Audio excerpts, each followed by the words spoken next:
देखिएगा, अपन ने रक्तपित्त जो है वो पूरा किया था अपन ने, और अब जो है रक्तपित्त के बाद अपन गुल्म चिकित्सा की बात करें। ठीक है, इसमें देखिएगा, एक सबसे बड़ी चीज आपको गुल्म में आपको एक चीज ध्यान रखनी है। गुल्म पांचवा चैप्टर है, चिकित्सा स्थान का कौन सा चैप्टर है? पांचवा चैप्टर है। दूसरी चीज, गुल्म 5 प्रकार का होता है। गुल्म कितने प्रकार का होता है? 5 प्रकार का, और गुल्म के 5 स्थान होते हैं। ठीक है, तो 5 5 5 3 प्रकार के 5 इसमें आते हैं ना, 5 का कंसेप्ट आपको याद रखना है। जैसे अपन ने सबसे पहले जब रसायन अध्याय पढ़ा था ना, उसमें दो दो हर चीज उसमें दो हो रही थी, दो दो का कंसेप्ट देखा था। इसमें 5 5 का, 5वें चैप्टर है, 5 इसके टाइप है, 5 इसके स्थान है।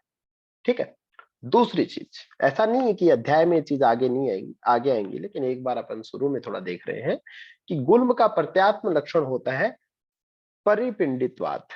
इसमें पिंड बन जाता है। ठीक है, इसका प्रत्यात्म लक्षण होता है परिपिंडित्वात। ठीक है, जैसे अपन ने ज्वर में पढ़ा था संतापो देह मानसो, इस प्रकार से परिपिंडित्वात।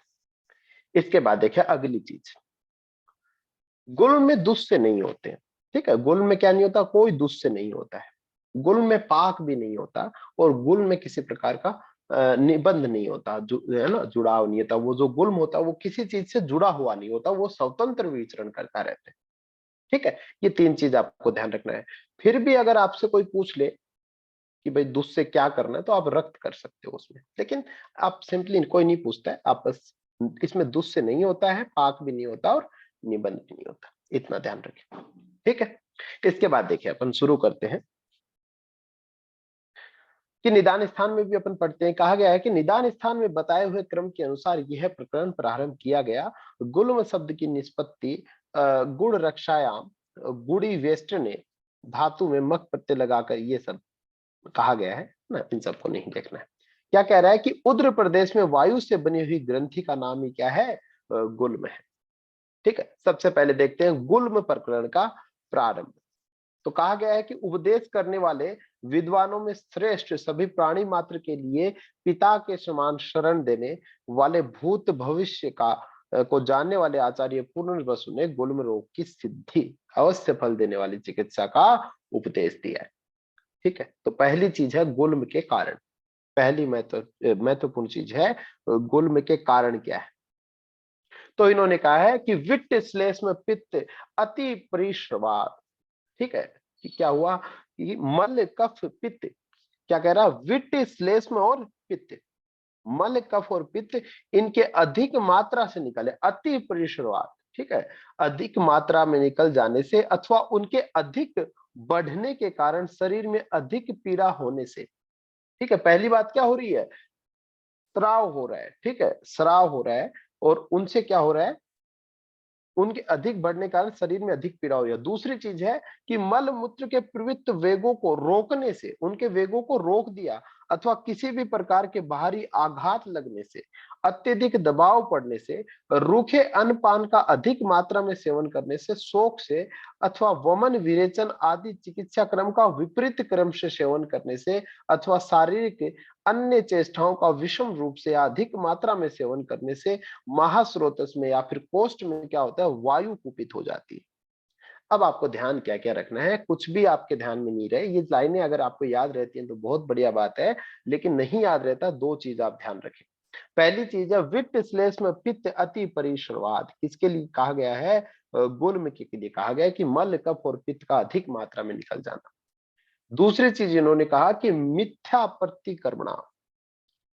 ठीक है, इन्होंने कहा मिथ्या प्रतिक्रमणा। क्या कहा? कि वमन विरेचन आदि चिकित्सा क्रम का विपरीत क्रम से सेवन करना।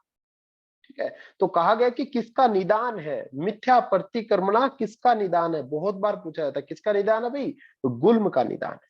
ठीक है, तो ये दो लाइनें आप विशेष तौर पे आपको ध्यान रखें कि गुल्म के कारण में दो चीज है, वित्त श्लेष्म पित्त अति परिश्रवाद और मिथ्या प्रतिक्रमणा। ठीक है, ये दोनों आपको ध्यान रखने हैं।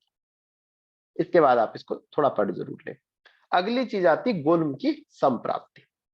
संप्राप्ति में देखिएगा, कहा गया कि कफम च पित्तम च दुष्ट वायु रुद्धेर मार्गान विनिबंधे ताभ्याम।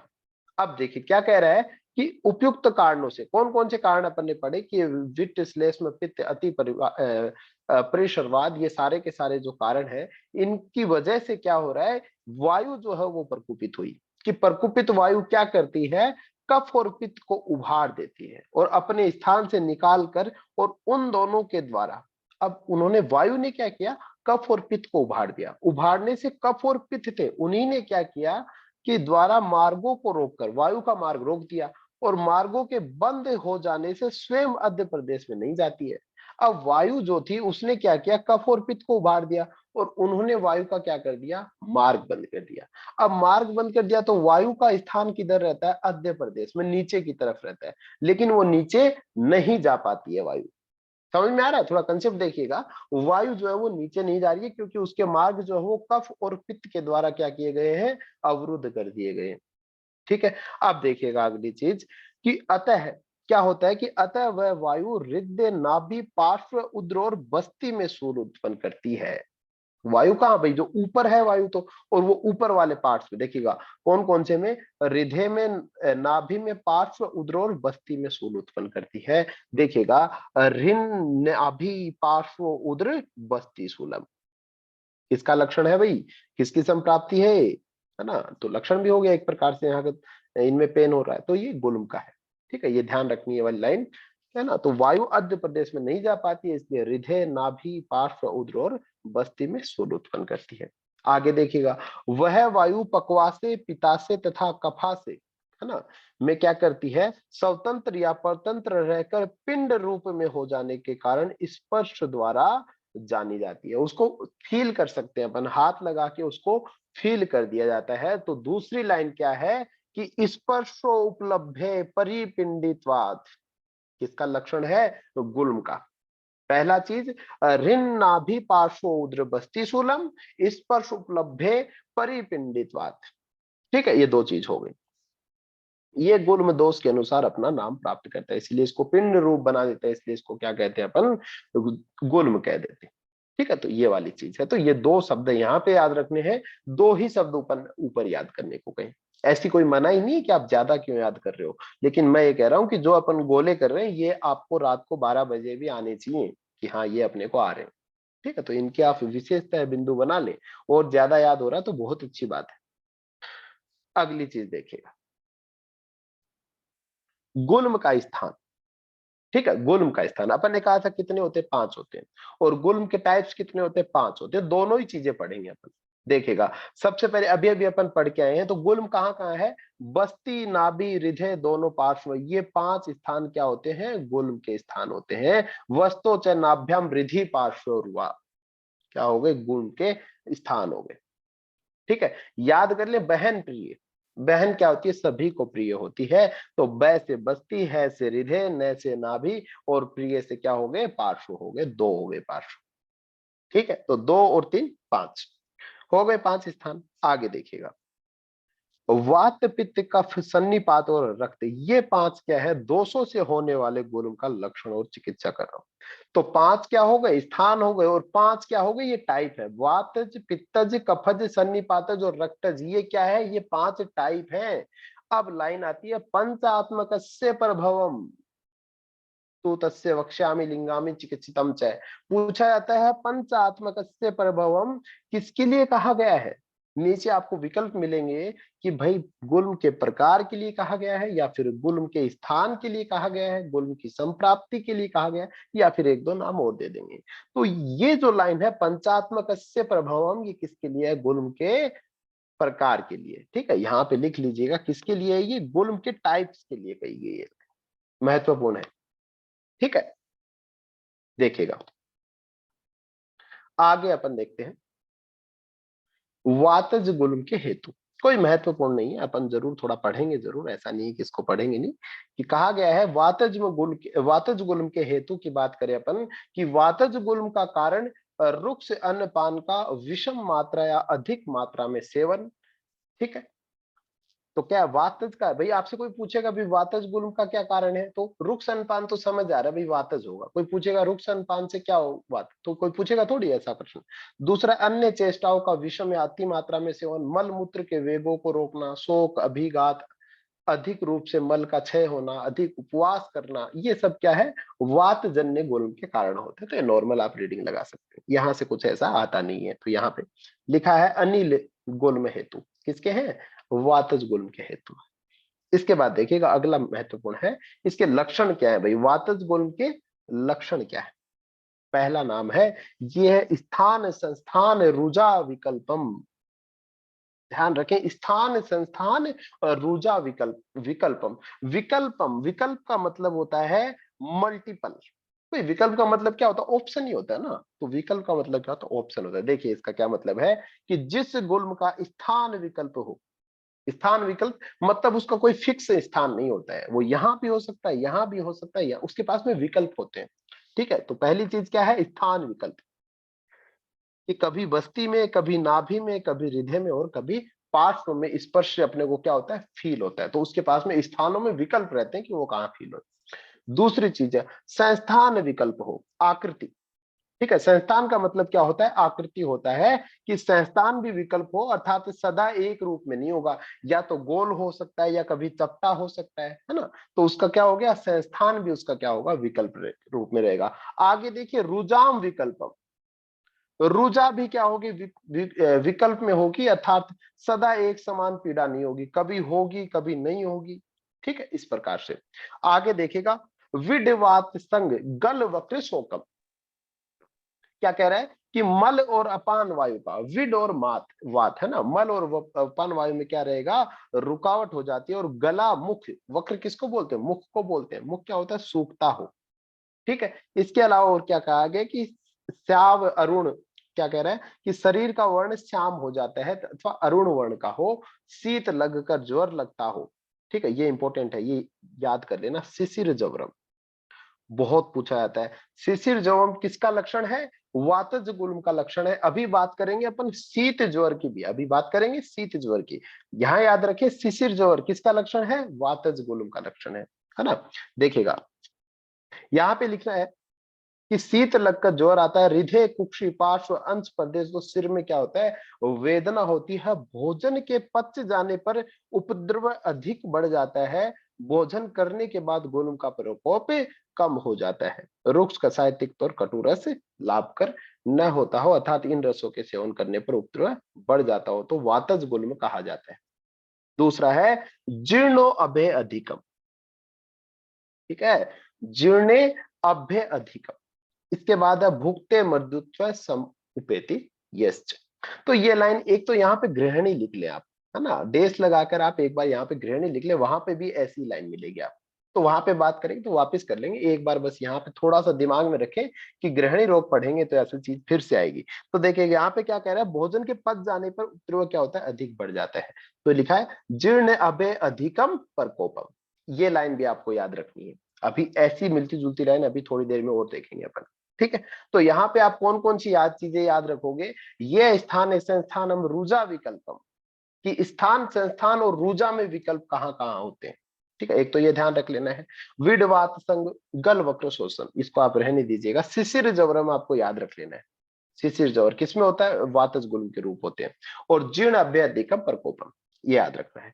देखिएगा अब जैसे मान लो आप यूजी के स्टूडेंट है, तो वो क्या कर सकते हैं, ये वाली लाइन अगर आप याद रख लेते हो, ये स्थान संस्थान युजा विकल्पम, तो इसमें आप बहुत कुछ लिख सकते हो। स्थान विकल्प में लिख सकते हो, कभी 500 चीजें लिख सकते हो इसमें, बस्ती नाभि हृदय पार्श्व, है ना। ये चीजें तो एग्जामिनर को पता लगेगा भाई हाँ इसको ये नॉलेज भी है ना। वहां पे जितना लिख रहे हो उतना फायदा है। इसके बाद संस्थान विकल्प, उसकी आकृति के बारे में बता सकते हो। रुजा विकल्प, है ना, तो एक में ही आप 5-6 लाइन भर दोगे, ये 2-3 लाइनों से ही, है ना। तो ये थोड़ा लिखने में काम आएंगी चीजें, तो इस प्रकार से कर सकते हो। और ये बिंदु जो है वो आप थोड़ा याद रख सकते हो। ठीक है, अभी देखिए आगे चलते हैं अपन। पित्तज गुल्म के कारण, वातज के कारणों में इतना कुछ इंपॉर्टेंट नहीं था, पित्तज में थोड़ा सा अपन याद रखेंगे। देखिएगा क्या है कि कटु अम्ल तीक्ष्ण उष्ण विधायी रुक्ष अन्न पान का अधिक मात्रा में सेवन, भाई समझ आ रहा है, सारे के सारे पित्त के लक्षण बता दिए हैं। अच्छा, क्रोध अधिक मात्रा में मदिरा का पीना, देर तक धूप में बैठना, देर तक अग्नि को तापना, ये मामला भी समझ में आ रहा है भाई अपने। अब देखिएगा अगली लाइन है, आम दोष का अधिक बढ़ जाना, आम अभिघातो। पूछा जाता है कि आम अभिघात जो होता है वो कौन से गुल्म का कारण होता है। तो आम अभिघातों किसका कारण है? पित्तज गुल्म का कारण है। ध्यान रखना, महत्वपूर्ण चीज है। अगली बात है, देखिएगा इसके बाद, आम अभिघातों, है ना, बढ़ जाना, अभिघात लगना, ठीक है, और शरीर में रक्त का दूषित होना। तो आपको सिर्फ आम दोष का अधिक बढ़ जाना और अभिघात, तो आम अभिघात एक साथ है ना, आम अभिघात। तो ये दोनों लाइनें, शरीर रक्त का दूषित होना पित्तज गुल्म का कारण बताया गया है। अब देखिएगा, अगला अपन पढ़ते हैं पित्तज गुल्म के रूपों की बात करते हैं। पित्तज गुल्म के रूप देखिएगा कौन कौन से हैं, कि ज्वर, प्यास की अधिकता, और मुख और शरीर का रक्त होना, भोजन की पाक अवस्था में तीव्र शूल का होना, भोजन की पाक अवस्था में तीव्र शूल होना। देखिएगा, जीर्ण, अभी अभी अपन ने पढ़ा, जीर्ण पढ़ा, जीर्ण की बात की, जीर्णे भे अधिक प्रकोपम, कि भोजन पच जाने के बाद क्या होता है, अधिक प्रकोपित हो जाता है। ठीक है, यहां पे लिखा कि भोजन के पच जाने पर उसके उपद्रव क्या होते हैं, अधिक बढ़ जाते हैं। ठीक है, और यहाँ पित्त के लक्षणों में बात हो रही है कि भोजन के जो है जब पच रहा हो, जीर्यति भोजने, जीर्यति भोजने, उस समय क्या होता है, तीव्र शूल होती है। ठीक है, दोनों चीजें ध्यान रखें। जीर्यति भोजने की बात आ जाए तो किसकी बात हो रही है, पित्तज गुल्म के लक्षणों की बात हो रही है। और जीर्णे भे प्रकोपमाए, है ना, तो उस समय किसकी बात हो रही है, जीर्ण की बात आ जाए तो वात की बात हो रही है, वातेज गुल्म के लक्षणों की बात हो रही है। ठीक है, विशेष चीज है, दोनों ही ध्यान रखें। इसके बाद देखिएगा, आगे कुछ कह दिए एक दो लाइनें और, कि पसीना का अधिक आना, उद्र में दाह का अधिक होना, वर्ण के समान गुल्म स्पर्श करने में तीव्र वेदना युक्त होना। व्यक्ति क्या करता है, हाथ नहीं लगाने देता है ना, हाथ लगाते, वर्ण वर्ण के समान गुल्म स्पर्श ऐसे है, स्पर्श नहीं किया जाता है, हाथ नहीं लगाने देता है रोगी। जिस प्रकार से वर्ण के अपन, है ना, वर्ण के समान कोई घाव हो जाता है तो वहां पे अपने हाथ थोड़ी लगाने देता है रोगी, भाई दर्द हो रहा है ना, तो उसी प्रकार से इस पे क्या होता है, तीव्र वेदना होती है, स्पर्श ऐसे है। कौन से गुल्म का लक्षण है, पित्तज गुल्म का रूप है, पित्तज गुल्म का लक्षण है। ठीक है, ध्यान रखें भाई। ठीक है, स्पर्श को न सहना यह पित्तजन्य गुल्म का लक्षण है। बातें बता रहा हूं, आप विशेष तौर पे ध्यान रखें। अगला है भाई, कफज एवं सन्निपातज गुल्म का कारण। देखिएगा कि शीतल गुरु और स्निग्ध अन्नपान का अधिक सेवन करना, शारीरिक चेष्टाओं का कार्य न करना, अधिक मात्रा में तृप्तिकारक घृत दुग्ध का सेवन करना, दिन में शयन करना, ये कफ जन्य गुल्म के कारण होते हैं। वात पित्त कफ जन्य गुल्मों के जो कारण बताए गए वे सभी सन्निपातज गुल्म के कारण है। तो नॉर्मल सी बात है ना, कुछ भी विशेष नहीं। यहाँ पे आप एक ध्यान रखें, नित्यात्मक से, या फिर कहें नित्यात्मक गुल्म कौन सा होता है, तो ये सन्निपातज गुल्म का दूसरा नाम होता है नित्यात्मक गुल्म। ये ध्यान रख लें आप, आचार्य चरक ने बताया, किसी छात्र ने पूछा भी था मेरे से, है ना, तो नित्यात्मक गुल्म किसका नाम होता है, सन्निपातज गुल्म का पर्याय। ठीक है, पर्याय मात्र होता है, इसमें कुछ अलग नहीं होता है, वही चीज है, सन्निपातज गुल्म को ही नित्यात्मक गुल्म बोल दिया है।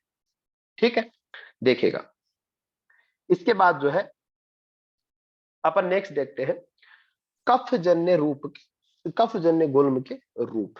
कफजन्य की बात करते हैं अपन, कि स्तेमित्य, स्तेमित्य क्या होता है भाई, आपको किसी से गीले कपड़ा करके, है ना, आपको ढक दिया, उसको बोलते हैं स्तेमित्य। किसका लक्षण है, कफ का लक्षण है। शीत ज्वर, शीत ज्वर, अभी अपन ने बात की थी, वात की बात की थी, क्या कहा था, शिशिर ज्वर। वात में क्या होता है, शिशिर ज्वर होता है। याद कैसे रखेंगे, देखिएगा, अभी तो आप पढ़ रहे हो तो आपको लग रहा है आपने याद रह जाएगा। दो चीजें, एक है शिशिर ज्वर और एक है शीत ज्वर। ठीक है, अब मुझे ये बताइए, क्या आपको ऋतुएं याद है, अपन पढ़ते हैं सी व ग्रीव सहे, है ना, शिशिर से शुरू करते हैं सबसे पहले, और वात पित्त कफ में सबसे पहले कौन आता है, वात आता है। तो इसमें पहली ऋतु शिशिर, और यहाँ पे कौन, वात है। तो शिशिर ज्वर किसमें हो गया, वात में होगा, और जो शीत ज्वर किसमें है, कफ में होगा। ठीक है, इस प्रकार से आप थोड़ा याद कर ले। क्या कहा गया है कि स्तेमित्य, शीत ज्वर, शरीर में शिथिलता, जी मिचलाना, काश अरुचि, शरीर में भारीपन, शरीर का शीतल होना, गुल्म प्रदेश में अल्प वेदना, और गुल्म का कठिन और ऊंचा उठा हुआ होना, यह है कफ जन्य गुल्म का लक्षण है। ठीक बात है, यहां तक अपने समझ में आ रहा है। दूसरा है द्वंद्व गुल्म का लक्षण साधारण है, कुछ भी खास नहीं है। दो दोषों से उत्पन्न होने वाले गुल्मों में दो दोषों के कारण हो जाएंगे। लक्षण और दोषों के बल और अबल को देखकर औषधि की कल्पना के लिए अन्य मिश्रित लक्षण वाले गुल्मों को अर्थात वात पित्तजन्य, वातजन्य, कफजन्य, कफ पित्तजन्य, ये सब बातें होगी, इसमें कुछ भी आता नहीं है। ठीक है, ध्यान रखिए शीत ज्वर जो वो कफ का रूप और शिशिर ज्वर वो है वात का। That's it. इसके बाद देखिए आप थोड़ा सा अपन अगला और देखते हैं, त्रिदोषज गुल्म की असाध्यता। देखिएगा कि जिस गुल्म में तीव्र वेदना, क्या कहा, महारुजम, दूसरा अधिक दाह, ठीक है, पत्थर के समान कठिनता, ठीक है। यहां पे लिखा है कि ऊंचा उठा हुआ शीघ्र विधा को प्राप्त करने वाला भयंकर तथा मन शरीर अग्नि इनके बल को नष्ट करने वाला, मन शरीर अग्नि इनके बल को नष्ट करने वाला, क्या कहा गया है कि मन शरीर अग्नि बल अपहरणम, मतलब इनका क्या, बल का अपहरण करने वाला, इनको नष्ट करने वाला त्रिदोष जन्य गुण में कहा जाता है, या फिर अपन कहें त्रिदोष गुण क्या होता है, असाध्य होता है। ठीक है, देखिएगा अस्म वदनोन्नतम शीघ्र विदा ही दारुणम। दारुण, दारुण का मतलब भयंकर होता है, थोड़ा गंभीर है ना, इस प्रकार से भयंकर होता है, भयंकर लिखा। तो ये लाइन आप ध्यान रखें, मन शरीर अग्नि बल अपहारिणम। अपन जब सूत्र स्थान पढ़ेंगे तब उसमें और बातें करेंगे अपन। फिलहाल अपन याद रखें दो चीज होता है, एक होता है मन शरीर अग्नि बल प्रदाना नाम, किसके लिए लिखा रहता है, आशव का गुण। किसका गुण है ये, आशव का गुण है। मन शरीर अग्नि बल प्रदाना नाम किसका गुण है, आशव का गुण है। मन मन शरीर अग्नि बल अपहारिणम, ये किसके लिए कहा गया है, त्रिदोष गुल्म की असाध्य अवस्था की बात की गई है। ठीक है, ये दोनों आप बिंदु आप लिख ले, अच्छे से याद कर ले भाई, यहां से प्रश्न आते ही हैं, बहुत बार आते हैं। ठीक है, ये चीज याद रखें। इसके बाद देखिएगा रक्तज गुल्म के कारण, ये महत्वपूर्ण है। गुल्म के कारणों में प्रश्न पूछा जाता है तो रक्तज गुल्म के कारणों में पूछा जाता है। अपन बाकी छोटी छोटी बातें करते आ रहे हैं पीछे, कोई विशेष बात नहीं कर रहे, कारणों से कोई भी प्रश्न की बात नहीं करी। अपन कह रहे थे आम अभिघात जो है वो थोड़ा सा आप याद रख ले पित्तज के लिए, इसके अलावा अपन ने और कोई बात नहीं की। वातज वाला अपन ने जनरल रीडिंग लगाई। यहाँ पे अपन पूछ रहे, बात कर रहे हैं रक्तज गुल्म की। देखेगा कि ऋतु काल में भोजन न करने से, ठीक है, भय से, रुक्ष आहार विहार से, मल मूत्र के वेग को रोकने से, रक्त स्तंभक आहार विहार या औषधि के सेवन करने से, वमन करने से, लिखा लेखन है ना, उल्लेखन, उल्लेखन का मतलब वमन करने से, योनि रोग के कारण है ना, उल्लेखन है ना, योनि दोष गुल्म, स्त्रियों का रक्त जन्य गुल्म होता है। ठीक है, देखिएगा यहाँ पे क्या कहा है, आचार्य चरक ने कहा कि ये किसमें होता है, स्त्रियों में होता है, विशेषतः लिखा स्त्रियम, कि किसमें होता है, रक्तज गुल्म में, स्त्रियों में होता है। लेकिन क्षार पाणी भी थी, उन्होंने क्या कहा कि पुंसा स्त्री पुंसाम से जायते, कहा कि स्त्री और पुरुष दोनों में होता है भाई।